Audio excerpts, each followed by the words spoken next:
Now, how you said you trained your intuition. How exactly did you do that?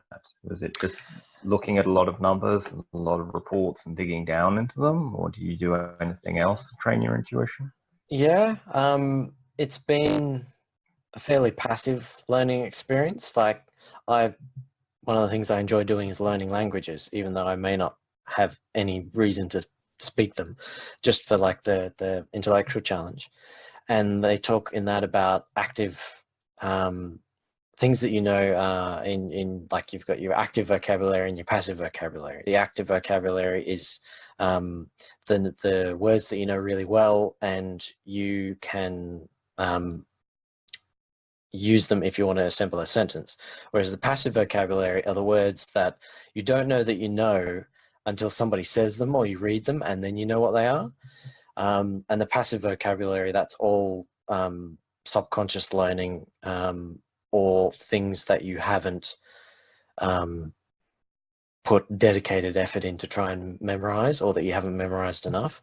And so some of my intuition for the numbers has just purely been a volume approach of I've seen a lot of numbers, and so my subconscious, my intuition in the background is putting together all sorts of rules and has a lot of data points to draw from. But I did the bookkeeping business that we're going to talk about a little bit later. When a client would first start, I would go through and I would look at their income statement and profit and loss, and use that to train my intuition. I'd look through and say, okay, do any of these numbers not look right? And just kind of see whether I have a reaction to it or not. And then I would actually go in and have a look and see if there's anything wrong with it.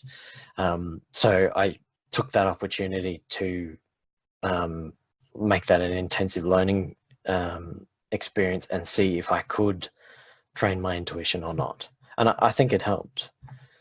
Yeah.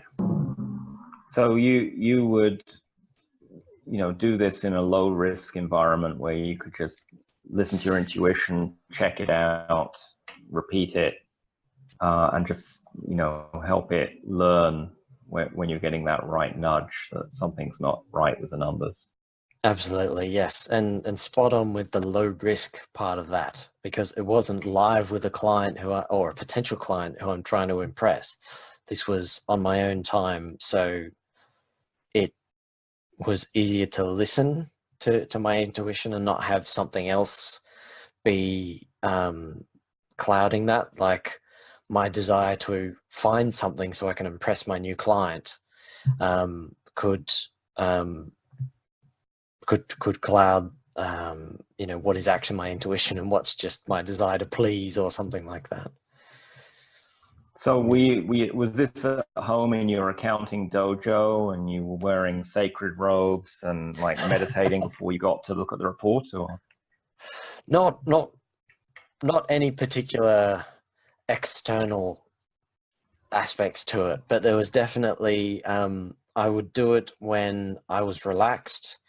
There wasn't a deadline. I would often do it later at night when my conscious brain was a bit quieter, a bit worn out from the day. So nighttime's pretty good for that. But generally that sense of I have all the time in the world. I'm doing this just for fun, just as an interest, to take that pressure off. And I mean that's good for any kind of learning, really.